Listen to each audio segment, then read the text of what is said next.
In the early 1990s, Kurt Cobain became the face of grunge music. But what if the bands you thought inspired him were the ones he actually hated? Kurt didn't just fight against the mainstream. He called out bands he thought were fake, sexist, or sellouts. He believed real music should come from the heart, not from marketing or fame. In this video, you'll see the 5 bands Kurt Cobain openly criticized. He didn't hold back. And once you hear what he said, it might change how you hear their songs. If you've ever worn a flannel shirt or listened to Nirvana on repeat, this list will surprise you.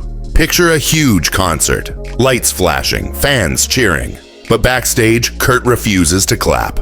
This video shows the 5 bands Kurt Cobain couldn't stand and why he had to speak out.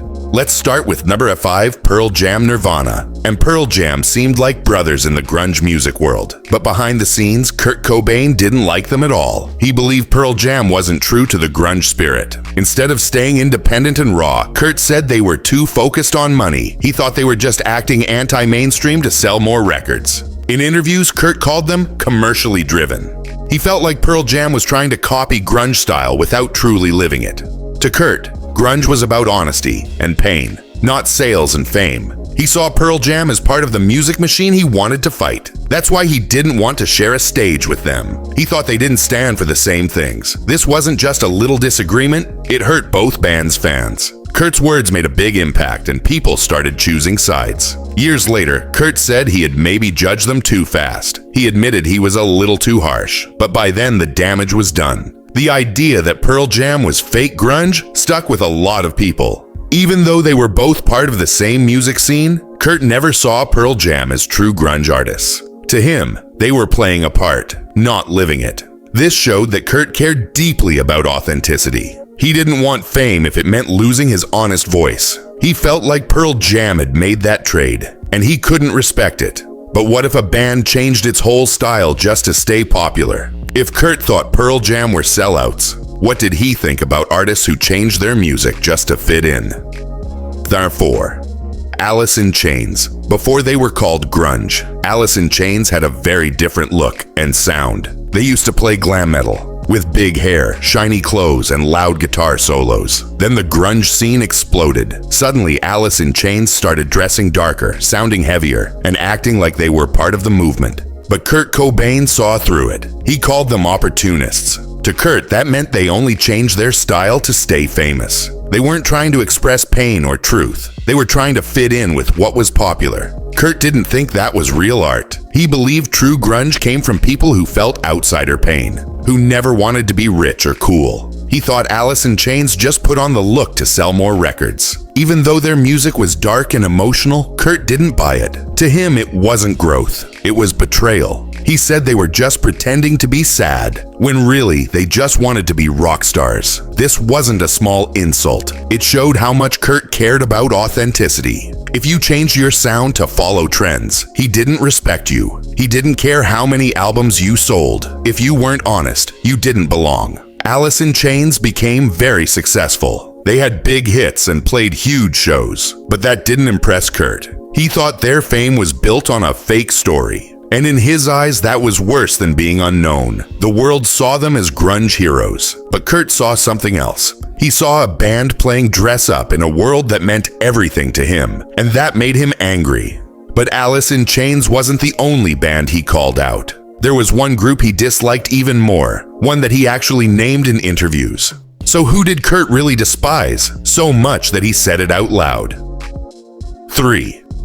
The Nymphs. In 1992, during an interview, Kurt Cobain said something shocking. He said, "I absolutely despise the Nymphs." This wasn't a random opinion. It was one of the only times Kurt ever named a band he truly hated. He didn't say it as a joke. He was serious. To him, the Nymphs stood for everything he believed was wrong with the music world. They looked cool. They had the grunge style. But to Kurt, it was all fake. He didn't think they cared about the music or the message. He believed they just wanted to be famous. He thought they were more focused on looks than meaning. To Kurt, that was the worst thing a band could do. He believed music should be real, painful, and honest. It wasn't about makeup, poses, or big hair. It was about truth. The Nymphs didn't break any rules. They didn't copy Nirvana's songs. But Kurt still saw them as a threat to everything grunge stood for.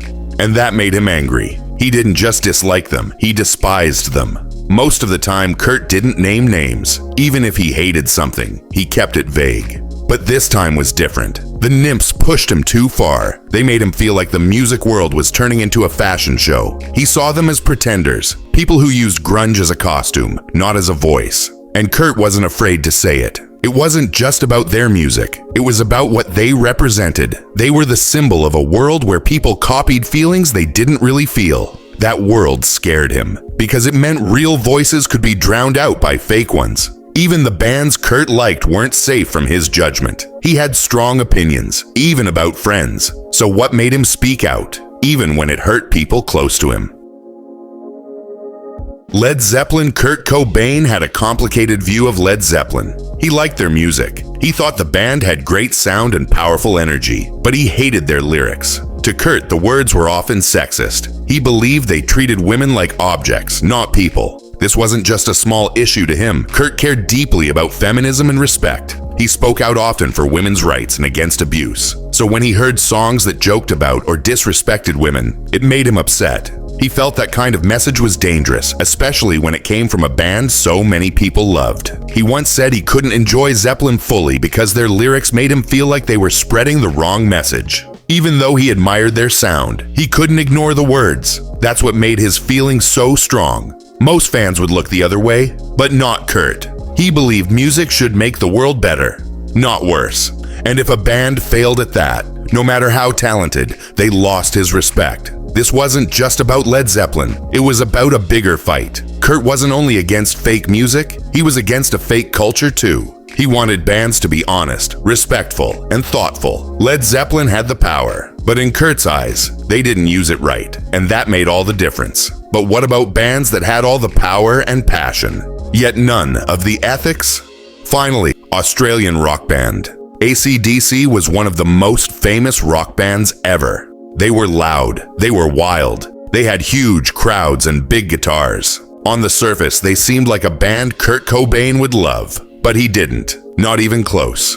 Kurt thought AC/DC was full of macho energy, and not in a good way. He saw their style as toxic, and their lyrics as sexist. To him, their songs were all about power, partying, and treating women badly. Even though they rocked hard, Kurt couldn't respect what they stood for. He believed their message was outdated and harmful. He didn't hate their music sound, but he rejected the world it created. For Kurt, being a real rock star didn't mean acting like a tough guy. It meant being honest, kind, and open. He didn't want to be part of a system that praised bad behavior just because it was loud. Here's the twist. Kurt didn't hate rock music. He hated the lies inside it, the fake image, the empty words. And when he saw that in a band, even a great one like AC/DC, he called it out. So what does this list of hated bands really tell us? It's not just about music, it's about Kurt's mission. Kurt Cobain's hate wasn't just anger, it was a stand.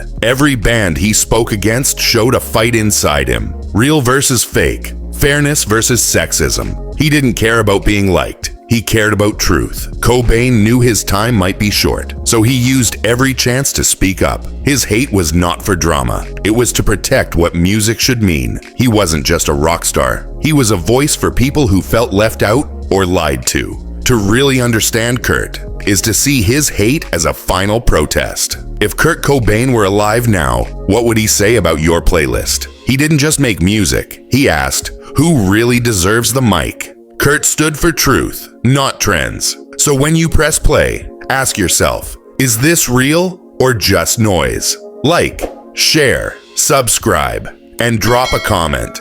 Authenticity over popularity, just like Kurt.